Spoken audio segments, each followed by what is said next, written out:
হযরত সুলাইমান আলাইহিসসালামের যুগে এক রাখাল গভীর জঙ্গলে ভেড়া চড়াচ্ছিল। হঠাৎ একটি শিয়াল এসে তার কাছে একটি ভেড়া খেতে চাইল। রাখাল বলল, এই ভেড়াগুলো হযরত সুলাইমানের সম্পত্তি, আমি শুধু পাহারাদার। শিয়াল বলল, তুমি তার কাছে গিয়ে অনুমতি নাও। তখন রাখাল বলল, আমি গেলে তো এই সুযোগে তুমি আমার ভেড়া খেয়ে ফেলবে। শিয়াল তখন অদ্ভুত এক ওয়াদা করে বসল। সে বলল, তুমি নিশ্চিন্তে যাও, আমি নিজেই তোমার ভেড়া পাহারা দেব।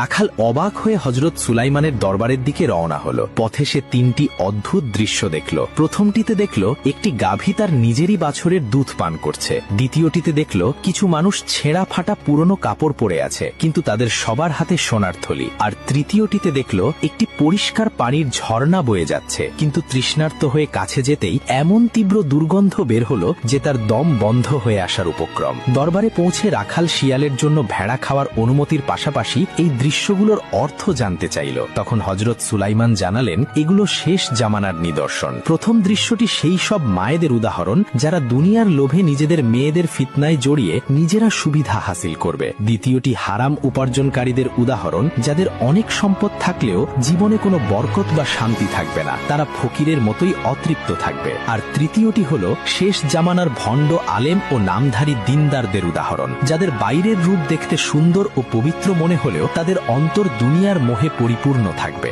ভয়ে কেঁপে উঠে রাখাল জঙ্গলে ফিরে এলো। দেখল শিয়ালটি সত্যিই তার ওয়াদা পালন করেছে। নবীর অনুমতির কথা শুনে শিয়ালটি পাল থেকে সবচেয়ে দুর্বল আর অসুস্থ একটি ভেড়াকে বেছে নিল। রাখাল অবাক হয়ে এর কারণ জানতে চাইলে শিয়ালটি উত্তর দিল, আমি একেই বেছে নিয়েছি কারণ এই ভেড়াটি তার রবের জিকির থেকে গাফেল ছিল। একটু গভীরভাবে ভেবে দেখুন, আজ আমরা শ্রেষ্ঠ জীব হয়েও দুনিয়ার মোহে সৃষ্টিকর্তাকে ভুলে বসে আছি।